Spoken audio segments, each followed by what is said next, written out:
कार्यक्रम के प्रायोजक हैं कमला पसंद, स्वाद में हमेशा 2 कदम आगे।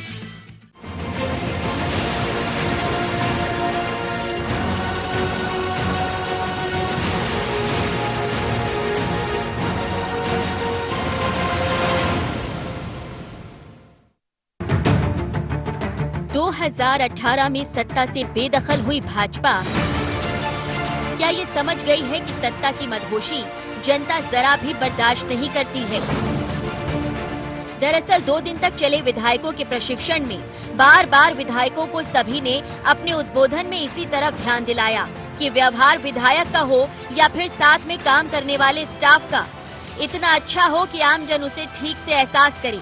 सीएम ने तो इसके लिए लालटेन का उदाहरण भी दिया और स्टाफ को ट्रेनिंग की बात भी कही। लालटेन कहना चिमनी होती है, वो चिमनी जब लालटेन जलती है ना तो चिमनी काली पड़ जाती है, पर हर दिन हम शाम के चिमनी खोलते हैं, उसको साफ करते हैं, मांजते हैं भाषा में हमारे बुंदेलखंड की, और फिर लगा देते हैं।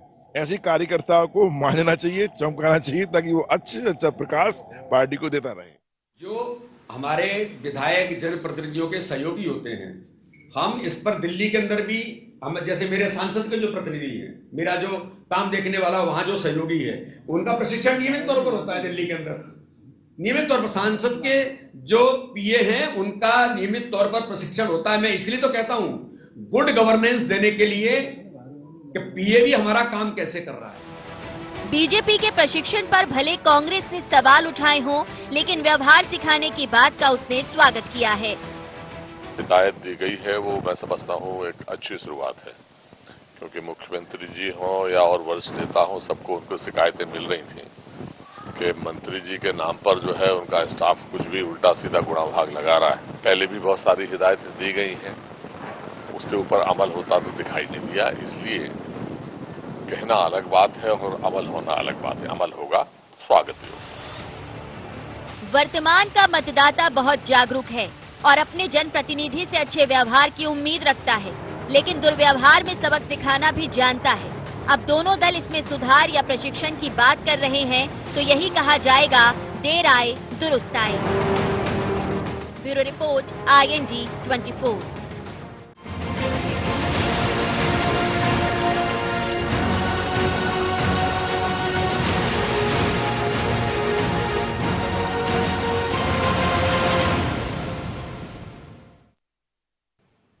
नमस्कार, आप देख रहे हैं IND एजेंडा। मैं हूं आपके साथ सुनील विश्वकर्मा। महाकाल की नगरी उज्जैन में पिछले 2 दिनों से सरकार थी और सवाल ये सामने आ रहा है कि सरकार के द्वारा तमाम यहां पर नवाचार किया गया है। शिविर का आयोजन किया गया जिसमें तमाम दिग्गज मौजूद रहे, तमाम नसीहत दी गई है। सूबे के मुखिया शिवराज सिंह चौहान से लेकर कृषि मंत्री नरेंद्र सिंह तोमर भी इस प्रशिक्षण वर्ग में नजर आए हैं। सवाल ये सामने आ रहा है कि जो नसीहत दिग्गजों को दी गई है उसके बाद आखिर क्या फायदा देखने को मिलेगा और विधायकों और मंत्रियों के स्टाफ में आखिर क्या परिवर्तन देखने को मिलेगा। चर्चा को हम विस्तार देंगे, लेकिन उसके पहले नजर डालेंगे एजेंडा पॉइंट्स पर। क्या प्रशिक्षण वर्ग का आगामी चुनाव में मिलेगा पार्टी को फायदा? क्या दिग्गजों की नसीहत पर माननीय करेंगे अमल? क्या प्रशिक्षण वर्ग से माननीयों की कार्यशैली में होगा बदलाव? क्या विधायकों के स्टाफ की कार्यशैली में बदलाव से संगठन को होगा फायदा? तो इन्हीं कुछ बिंदुओं के आधार पर कार्यक्रम को हम आगे बढ़ाएंगे और हमारे साथ खास मेहमान जुड़ गए हैं। सबसे पहले परिचय मैं आपका उनसे करा दूं, उसके बाद चर्चा को विस्तार देंगे। शंकर लाल तिवारी जुड़ चुके हैं, पूर्व विधायक है मध्य प्रदेश भाजपा से, स्वागत है सर आपका IND 24 में। दुर्गेश शर्मा जुड़ चुके हैं, प्रवक्ता है मध्य प्रदेश कांग्रेस से, स्वागत है सर आपका भी। और वरिष्ठ पत्रकार के तौर पर योगेश जी भी हमारे साथ जुड़ चुके हैं, स्वागत है सर आपका भी। सबसे पहले दुर्गेश शर्मा जी, मैं आपके पास आना चाहूंगा, चूंकि यदि बीजेपी की बात करें तो बीजेपी के द्वारा तो कहा यह जा रहा है कि जो प्रशिक्षण वर्ग है वो हमारा रूटीन है, लगातार बैठकों का दौर भी आयोजित किया जाता है। मैं समझना चाहूंगा कांग्रेस इस प्रशिक्षण शिविर को कैसे देख रही है, क्योंकि भविष्य की बात करें तो चुनाव आने वाले हैं और ऐसे में नसीहत दी गई है सीएम के द्वारा अधिकारियों को।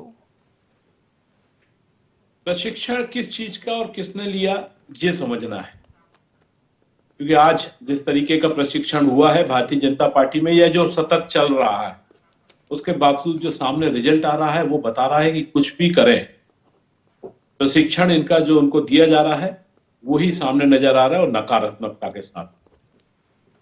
सारे प्रशिक्षण के बाद भी हम देख रहे हैं भाजपा के नेता कभी किसी नेता को, कभी किसी कार्यकर्ता को, कभी किसी जनता को धमकाने में लगे हुए। अभी मैं बैठा था, मैंने एक वीडियो देखा कि भाजपा के नेतागण कांग्रेस की विधायिका को धमकी दे रहे हैं। तो ये किस तरीके का प्रशिक्षण हो रहा है, किस तरीके के चरित्र का प्रस्तुतिकरण?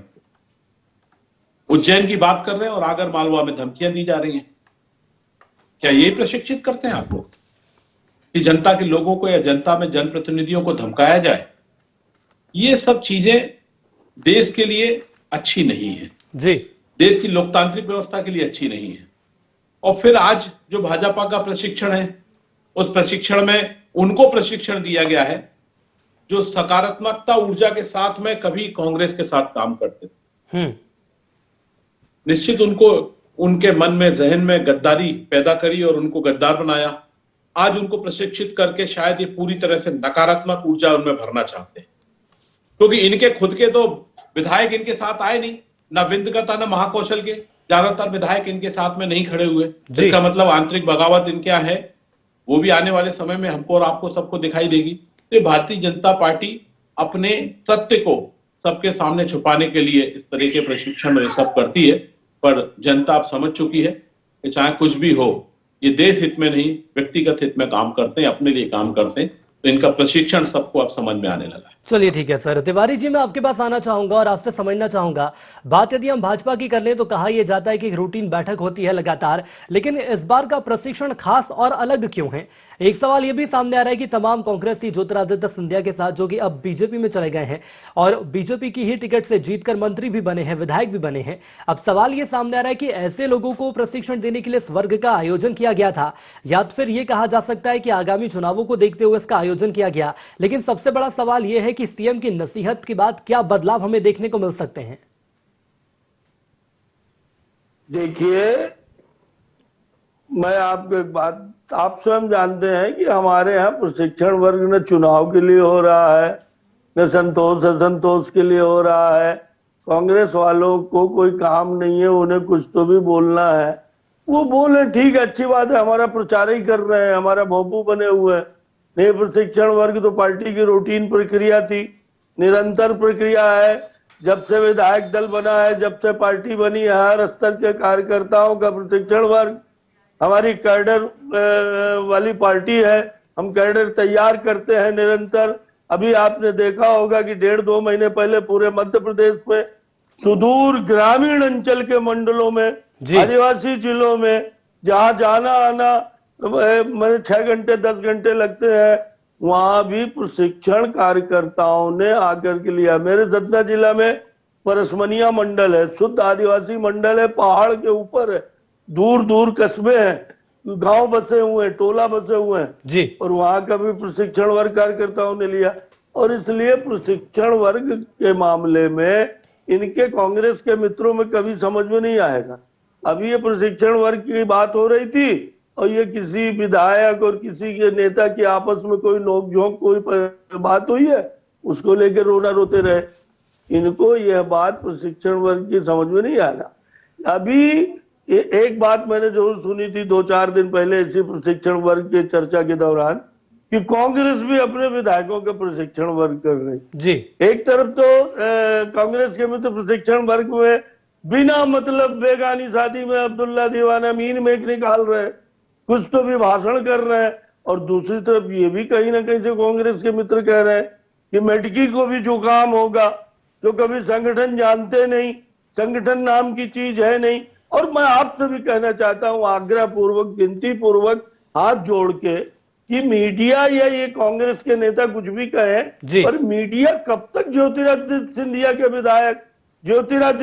के विधायक भारतीय जनता पार्टी विधानसभा और लोकसभा में रिकॉग्नाइज्ड पार्टी है लोकतंत्र के अंतर्गत, और वो सब भारतीय जनता पार्टी के सदस्य, कार्यकर्ता, विधायक रह चुके हैं। चलिए ठीक है सर, लेकिन पहली बार इस कार्यक्रम में शामिल हुए, लेकिन सर पहली बार इस कार्यक्रम में शामिल हुए, इसलिए सवाल उठना तो लाजमी है। और मैं रोकना चाहूंगा आपको, योगेश जी, मैं आपके पास आना चाहूंगा, मैं सर रोकना चाहूंगा, आपके पास आऊंगा मैं। योगेश, ये समझना चाहूंगा, पहले भी कई दफा देखे गए कि ऐसे कार्यक्रम आयोजित किए गए हैं और उस दौरान भी मंथन निकलकर सामने आया, कहा यह गया था अधिकारियों के द्वारा, मंत्रियों के द्वारा कि जो अब रणनीति अख्तियार की जाएगी उसके हिसाब से हम चलेंगे, लेकिन उसके बावजूद भी कोई खासा परिवर्तन देखने को नहीं मिला। तो आखिर ये कैसे सुनिश्चित किया जाएगा कि अब जो मंथन हुआ है उस पर बीजेपी चलने वाली है? देखिए सुनील जी, ऐसा है, आप जब एक संगठनात्मक रूप से तैयारी आप करते हो, जब विश्व की सबसे बड़ी पार्टी होने का दावा करते हैं, या कोई भी पार्टी हो, कांग्रेस पार्टी हो चाहे भारतीय जनता पार्टी हो, प्रशिक्षण सतत चलने वाली प्रक्रिया है और होनी चाहिए। इससे किसी को लाभ मिले या ना मिले, लेकिन कम से कम एक लोगों से आपसी मिलजुल का तो अनुभव मिलता ही मिलता है। पार्टी की रीति नीति से परिचय होने का मौका मिलता है, नई तैयारियों से आपको रूबरू होने का मौका मिलता है, वरिष्ठों के अनुभव का लाभ मिलता है। कई, अब जैसे कांग्रेस में कई, बीजेपी में भी कई ऐसे विधायक हैं जो पहली बार के विधायक हैं जी, फर्स्ट टाइम के जो विधायक हैं, तो डेफिनेटली उनको कुछ नया सीखने को मिलेगा। जहाँ तक सवाल है कांग्रेस से बीजेपी में आए लोग, तो उसमें अधिकांश लोग कांग्रेस के ऐसे हैं जो 40-45 साल से लेके तो 70 ईयर्स तक के, ऐसे 65-70 साल तक के उम्र के लोग उसमें हैं। तो इस उम्र के लोगों को प्रशिक्षण के माध्यम से ढालना, ये तो मुझे थोड़ा लगता नहीं कि आप क्या उनको प्रशिक्षण देंगे, लेकिन फिर भी मैं प्रशिक्षण का इसलिए समर्थन करता हूं कि संगठन को मजबूत करने के लिए ये बहुत आवश्यक प्रक्रिया है। और अभी आप देख लो, आने वाले समय में नगरीय निकाय चुनाव है जी, फिर 2023 और 24 दोनों आपको विधानसभा और लोकसभा के चुनाव होने, तो कहीं ना कहीं इससे मैसेज जरूर जाता है। और इसमें जैसे उन्होंने एक बात कही, मुख्यमंत्री ने बहुत अच्छी बात कही कि आप अपने स्टाफ को पाक साफ रखें, आप अपने स्टाफ को चयन करने में सावधानी रखें, क्योंकि अल्टीमेट ओवरऑल विधायकों की, जनप्रतिनिधियों की साख दांव पर लगी रहती है। और जरा सी गलती से पूरी की पूरी न केवल विधायकों की साख पर बट्टा बैठता है, बल्कि पार्टी की साख पर भी बट्टा बैठता है। तो ये हिदायत बहुत जरूरी है। अब इस पर कौन कितना अमल करता है ये बात की बात है, लेकिन प्रशिक्षण हमेशा होते रहना चाहिए। और इस मामले में भाजपा बहुत पहले से अग्रणी रही, इसमें कोई दो राय नहीं है। वो लगातार, जैसे कि भी शंकरलाल तिवारी जी भी बता रहे थे, कि वो मंडल स्तर तक प्रशिक्षण का आयोजन करती है, अपने कार्यकर्ताओं से लगातार रूबरू संपर्क में रहती है। और अब कांग्रेस ने भी अभी भी घोषणा की कि वो भी खजुराहो या कई जगह तलाश रहे हैं बजट सत्र के बाद, वो भी अपने विधायकों का प्रशिक्षण शिविर आयोजित करने जा रहे हैं जी। तो ये सतत चलने वाली प्रक्रिया होना चाहिए और इससे लगातार कुछ सीखने को ही मिलता है। ये बात अलग है कि इसमें कौन कितना सीख पाता है। चलिए दुर्गेश शर्मा जी, आपके पास आना चाहूंगा। सर, कांग्रेस भी एक प्रशिक्षण शिविर आयोजित करने वाली है, क्या कहेंगे? नहीं जी, प्रशिक्षण और चर्चा और यदि किसी को मार्गदर्शन मिलना बहुत अच्छी बात है, कोई बुराई नहीं है जी, होना चाहिए और होता है। पर जिस तरीके का चरित्र भारतीय जनता पार्टी का है, जो जग जाहिर है, उस पर चर्चा हो रही थी, उस पर ही मैंने अपने विचार व्यक्त करे थे, जिसपे माननीय तिवारी जी को थोड़ी सी नाराजगी लगी। उन्होंने कहा कि साहब हमारे यहाँ कैडर बेस्ड पार्टी, कैसी कैडर बेस्ड पार्टी? एक दिन पहले आपके साथ में कोई आके खड़ा हो जाता है और वो आपका नेता, आपका मंत्री, आपका विधायक और आपका सांसद, ये आपका कैडर है? आप अपने कैडरों के भी इस पे काम कर रहे हैं। आज आप दूसरी पार्टियों के वजूद पे खड़े हैं, चाहे आप मध्य प्रदेश हो, चाहे आज पश्चिम बंगाल हो, चाहे और अन्य प्रांत हो। हिंदुस्तान के अंदर 80% आप दूसरे दल के नेताओं के सहारे बैसाखियों पे खड़े। आपके पास अपना वजूद है नहीं। हाँ, आप अपने लोगों को प्रशिक्षित करते हैं और वो प्रशिक्षण समाज में दिखाई देता है कि देश का प्रधानमंत्री लाल किले से खड़े होकर कहता है जी कि गौ रक्षा के नाम पर अत्याचार बंद करो। ये आपके लोग जो करते हैं वो सामने दिखाई देता है और आपके ही नेता आपको आदेशित करते हैं जनता को दिखाने के लिए और पीछे से कहते हैं कि खूब अत्याचार करो, वो अत्याचार दिखाई देता है। मैंने एक उदाहरण दिया, आपको नाराजगी हुई कि भैया एक विधायक और एक नेता। अरे भैया तिवारी जी, कोई प्रशिक्षण आप दे रहे हैं तो सकारात्मकता सिखाइए ना, महिला के ऊपर धमकी वाली बातें करना तो मत सिखाइए। यदि आपका जो प्रशिक्षण है वो सामने दिखाई देगा तो जरूर बोलूंगा। और जब प्रशिक्षण चल रहा हो और उस समय आप प्रशिक्षु के आप प्रस्तुति करें, आप बताएं कि हाँ हमें ये सिखाया है, हम इतने पावरफुल तरीके से हम स्किल सीख चुके हैं, उसका सामने दिखाएंगे तो निश्चित जो सकारात्मक सोच रखने वाले लोग होंगे वो उसका विरोध करेंगे और मैं उसका विरोध करता हूं। चलिए बिल्कुल, कांग्रेस का साफ तौर पर कहना है कि ठीक है सर। मैं सर वक्त की मुझे यहाँ ब्रेक एक लेना होगा, उसके बाद एक बार फिर इस चर्चा को हम जारी रखेंगे, लेकिन फिलहाल यहाँ पर एक छोटे से ब्रेक का वक्त है, जल्द लौटेंगे। देखते रहिए ND24।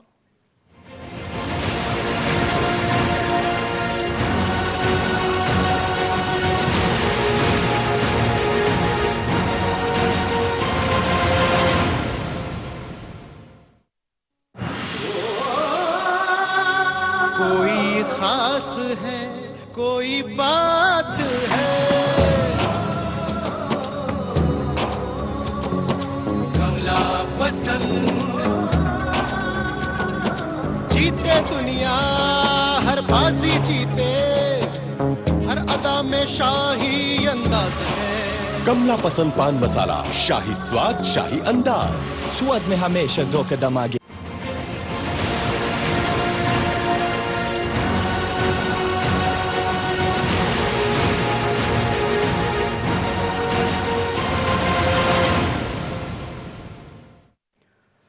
तो ब्रेक के बाद एक बार फिर आप सभी का स्वागत है। चर्चा को विस्तार देंगे, तीनों मेहमान हमारे साथ लगातार बने हुए हैं और ब्रेक पर जाने से पहले दुर्गेश शर्मा जी के द्वारा तमाम सवाल उठाए गए और मैं शंकर लाल तिवारी जी आपके पास आना चाहूंगा। क्या कहेंगे आप? तमाम सवाल उठाए गए हैं और जो ट्रेनिंग दी गई है, जो प्रशिक्षण दिया गया है, उस पर सवाल उठाए कांग्रेस ने।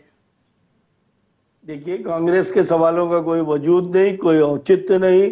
बेवजह उनको किसी न किसी तरह विघ्न संतोष मीन मेघ निकालना है। बीजेपी के हर बात में उनका अपना तो कुछ बचा नहीं। जो अभी पहला दिन प्रशिक्षण सत्र का था, उसमें मैं बताना चाहता हूं कि संस्कार, नगरीय चुनाव और विधानसभा में सवालों का जवाब, सवाल किस तरह से करने हैं, सरकार के कैसे सहयोग करना है, सोशल मीडिया से पार्टी को अपने आप को कैसे जोड़ना है, ये हमारे कामकाजी विषय हैं।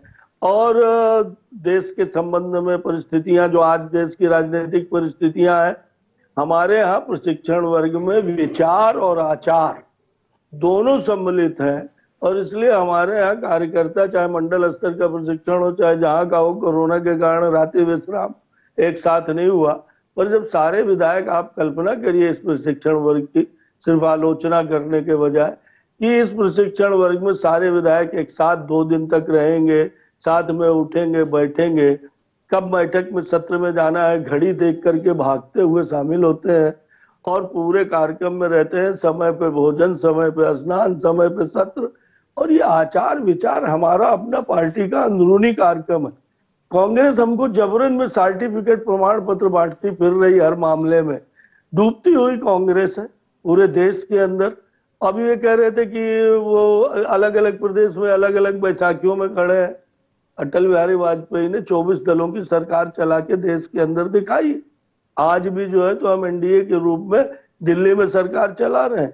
ये तो दौर है राजनीति का देश के कि कई जीवन जी रहे हो और बड़े-बड़े मैं बीच में नहीं बोला था। अरे भैया, तुम तो चारा घास भी नहीं रह गए हो। दुर्गेश जी, आप तो चारा घास भी नहीं रह गए। कहाँ टहनिया, कहाँ पेड़? हम वृक्ष हैं, घास भी जो है ना धरा को समेट के रखती है। मैं आपकी बहस में नहीं बोलना चाहता, मैं अपनी बात बोलना चाहता हूँ। जो पूरा जो सैलाब लाने की पेशा रखते हैं, जो नकारात्मक विचार है, हम तो वो घास भी करने को तैयार है जो धरा को। अरे भैया, ये चौहट्टा छाप भाषण देने से प्रशिक्षण वर्ग के बारे में आपको कभी कुछ समझ में नहीं आना। कांग्रेस के पास तो वर्तमान में नेता है पूरा। चलिए ठीक है सर, ठीक है। नहीं, गलत बात है, डिबेट का तरीका नहीं है। चलिए दुर्गेश जी सुन लेते हैं, फिर एक बार फिर आपके पास आऊंगा। मैं जो कह रहा हूँ मेरे को सुन लीजिए, फिर उत्तर दीजिए। सुनने का साहस रखिए जी, बात रखिए तिवारी जी। सुनील जी, मेरा कहना है कि कांग्रेस की जो दुर्गति देश के अंदर हुई है, जिस तरह से जनता ने उसे नकारा है, कांग्रेस डूबती हुई नाव है। कांग्रेस के पास न नेता है, न नेतृत्व है, न नीति है, न नियत है। सब तरीके से कांग्रेस विचार शून्य हो चुकी है। कभी जनेऊ पहनते हैं, कभी गंगा स्नान, संगम स्नान करते हैं, कभी हनुमानगढ़ी जाते हैं और कभी ऐसे बयान देने लगते हैं कि जिनके बारे में अभी लाल किले में गणतंत्र दिवस पर हुआ, राहुल गांधी के बयान देख लीजिए। आज ये खुद अपने आप में अप्रासंगिक बन चुके हैं। और इसलिए ये एक बात मैं इनसे कहना चाहता हूं कि भैया, आप काय को प्रशिक्षण वर्ग की नकल करने पर तुले हो? काहे कह रहे हैं आपके कुछ नेता कि हम अभी बता रहे थे कि जमीन तलाश रहे हो खजुराहो में इधर उधर। हमें खुशी होगी, आप भी अपने कार्यकर्ताओं को ट्रेंड करिए, प्रशिक्षित करिए, संकल्पित करिए कि जैसे वो सत्ता में आवे तो दलाली में न लग जाए, भ्रष्टाचार में न लग जाए, सबके सब ठेकेदार न हो जाए, सबके सब जो है अत्याचार अन्याय न करने लगे। ठीक है सर, ठीक है ये जी, सिखाइए। हमें क्या एतराज है? हम तो अपने कार्यकर्ताओं को प्रशिक्षित कर रहे हैं और तुम्हें सर्टिफिकेट देने का अधिकार क्या है? तुम हो कहां? चलिए और ठीक है इसलिए सर, लेकिन मेरा एक विपक्ष साफ की हम साफ बात करें सर, एक विपक्ष की बात करें तो एक मजबूत विपक्ष का होना भी बेहद जरूरी होता है। योगेश सर, मैं एक बार फिर आपके है पास ना? आना चाहूंगा, मैं सर रोकना चाहूंगा, यही योगेश तो जी आपके पास दुर्भाग्य आना है चाहूंगा। कि आप विपक्ष तो है ही नहीं है। चलिए ठीक है, इसका जवाब भी दुर्गेश जी से लेंगे, लेकिन पहले योगेश जी, समझना चाहूंगा सीएम के द्वारा जो ताकीद की गई है, क्या उसके बाद अब कार्यशैली में कोई परिवर्तन देखने को मिल सकता है? मिलना चाहिए। यदि कोई एक वरिष्ठ आदमी कह रहा है और वास्तव में आपके हित की यदि कोई बात कर रहा है, यदि वो कह रहे हैं कि अपने निजी स्टाफ को आप संभाल कर रखें, पारदर्शिता, ट्रांसपेरेंसी बहुत ज़रूरी है, और जब आप सार्वजनिक जीवन में होते हो तो आपकी जिम्मेदारी और बढ़ जाती है। तो ये बहुत आवश्यक है और बहुत ये छोटी छोटी सी बातें जिनका ध्यान सबको रखना चाहिए। पहली बात तो सीएम को ये कहने की ज़रूरत ही नहीं पड़ना चाहिए, सब लोगों को ये समझना चाहिए कि आज का दौर इतना ज़्यादा सेंसिटिव दौर है कि आपकी एक एक खबर पर, आपकी एक एक हलचल पर जनता की नज़र है, सबकी नज़र है। आप जरा सा इमोशंस आपके दिखाते हैं, इतने में लोग अंदाज लगा लेते हैं कि आप क्या करने जा रहे हैं। और ये ज़माना सोशल मीडिया का ज़माना है, थोड़ी सी देर में बात इधर से उधर हो जाती है। न्यूयॉर्क की बात आप भोपाल में बैठ के देख सकते हो। तो ये बहुत इस समय आपका आचरण, व्यवहार, ये सब बहुत आवश्यक चीज़ें हो गई हैं। शंकरलाल तिवारी जी एक बात बहुत अच्छी कह रहे थे कि राजनीति में आपका आचरण बहुत मायने रखता है, व्यवहार बहुत मायने रखता है, और यदि आप जरा इधर से उधर डावाडोल होते हैं तो ये पूरी की पूरी, मैंने पहले भी कहा है कि आपकी साख पे बट्टा बैठाएगा और पार्टी की साख पे बट्टा बैठाएगा। और ये जिस प्रकार ये जो प्रशिक्षण शिविर की जो बात हुई थी, अब जो सोशल मीडिया ये का भी एक इसमें एक सत्र रखा गया था, आपको ये जानकर हैरानी होगी कि सोशल मीडिया की बात सब करते हैं, लेकिन कई सीनियर्स लीडर्स, कई सीनियर्स विधायक हो गए, लेकिन आज भी वो जिसको बोलते हैं ना टेक्नो फ्रेंडली नहीं है, लैपटॉप नहीं चला पाते, मोबाइल में सही तरीके से नहीं कर पाते। तो ऐसे लोगों के लिए ये प्रशिक्षण बहुत आवश्यक होता है। और ऐसे लोग केवल ऐसा नहीं कि बीजेपी में हो, कांग्रेस में भी कई सीनियर लीडर हैं जो इस तरीके के माहौल में चूंकि शुरू से नहीं रहे, तो ऐसे समय समय पर इनकी प्रशिक्षण बहुत आवश्यक होता है। और ये कितने कारगर होते हैं, सोशल मीडिया कितना कारगर हुआ है, ये तो 2014 में नरेंद्र मोदी जी ने बता दिया था पूरे देश को। उन्होंने 2014 के पहले भी गुजरात चुनाव में सोशल मीडिया का जमकर उपयोग किया और उसका फायदा पार्टी को भी मिला। तो ये कोई भी पार्टी यदि ये सोशल प्लेटफॉर्म का सदुपयोग करती है, चाहे बीजेपी हो चाहे कांग्रेस हो, यदि उसको पॉजिटिव वे में लेती है और उसका सही ढंग से सही प्रयोग करती है, तो उसका डेफिनेटली पार्टी को फायदा होता है, कार्यकर्ता को फायदा होता है। तो ये नया जो नवाचार हैं, इससे रूबरू कराना बहुत आवश्यक है। बिल्कुल सर, इसलिए कहते हैं कि सीखने की आखिर कोई उम्र नहीं होती है। दुर्गेश शर्मा जी, आना चाहूंगा आपके पास। और इसके पहले यदि हम बात करें तो जिस तरह से तिवारी जी का कहना है कि कांग्रेस को किसी चुनौती के रूप में बीजेपी नहीं देख रही है, आगामी चुनावों की बात कर लें तो भारतीय जनता पार्टी हमें चुनौती के रूप में देखे या ना देखे, माने या ना माने, पर हिंदुस्तान में यदि कोई चुनौती भारतीय जनता पार्टी के सामने है तो वो है कांग्रेस, और पूरी ताकत के साथ। पहले तो 300 के सामने 50 पार्लियामेंट में, 300 से ऊपर के सामने 50 और आप चुनौती, वाह। तिवारी जी एक का तो जवाब दे नहीं पाते। यदि 50 से बात किया तो कहां भागोगे? पार्लियामेंट मेंबर से ऊपर बीजेपी जीती है, 50 आप जीते हो। लोकसभा में विपक्ष के नेता बनने की गिनती नहीं है। सुन लो बड़े भाई, चुनौती हो। सुन लो बड़े भाई, जब मैं बीच में बोल रहा था दुख रहे थे, अभी सुन लो। हाँ, मैं सुन एक माननीय राहुल गांधी जी के उठाए हुए सवालों पे तो जवाब दे नहीं पाते। पूरी भारतीय जनता पार्टी 2 और 2 के ऊपर चल रही है, 2 हम और 2 हमारे 2, इस नारे के साथ में भाजपा आज वजूद में है। आपके पास है क्या? आपके पास में वो है जो लाल किले पे दिखाई दिया था, जिसकी आप अभी दुहाई दे रहे थे, आपका अपना सिद्धू, जिसने मेरे देश के राष्ट्रध्वज को अपमानित किया।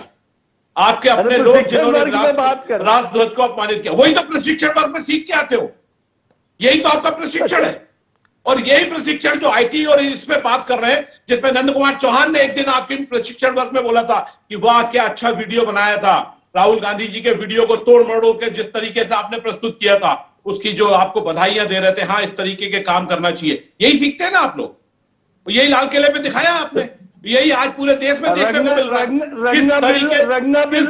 प्रशिक्षण मिला था, ये तो आप बताओ, ये आपके रंगाबिल्ला दोनों कहां प्रशिक्षण लेके आए? मुझे लगता है गुजरात से ही लेके आए हैं। चलिए सर, वापस ठीक है सर, वापस प्रशिक्षण पर लौटेंगे। ये आपके 2 जो आप नाम दे रहे हो अपने 2 को, वो आपका नाम आपको मुबारक हो साहब।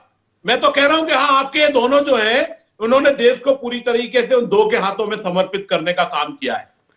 तो चलिए आपसे सर। अनुरोध है कि प्रशिक्षण लो, पर सकारात्मकता का प्रशिक्षण लो। देश के अंदर नकारात्मक ऊर्जा फैलाना बंद करो, नकारात्मक कार्य करना बंद करो। सुनील नहीं जी तो ने चिंता व्यक्त करी जिस थी देश मजबूत ने विपक्ष की, अंग्रेजों को, गोरों को विपक्ष चुनौती खदेड़ के बने यहाँ इस से बात भगाया, की। जिसका आज धरा पर वजूद खत्म होने जा रहा है, जिसका धरा पर वजूद खत्म होने जा रहा है, उस अंग्रेजों चलिए की ठीक है सर। गुलामियत करने वाले, देखिए, उस वक्त मेरे अंग्रेजों पास की कमी सेवा है, करने तिवारी जी से वाले जवाब ले लेता हूँ। ठीक है, जिसका हिंदुस्तान की वजूद धरा से खत्म जब हो गायब गया होंगे उस तो पार्टी का दिखाई नाम है देंगे। कांग्रेस। तिवारी जी जवाब दीजिए। मैं कह रहा हूं कि ये वजूद खत्म होने की बात कर रहे हैं। सच ये है कि देश की राजनीति में कांग्रेस का वजूद नहीं बचा।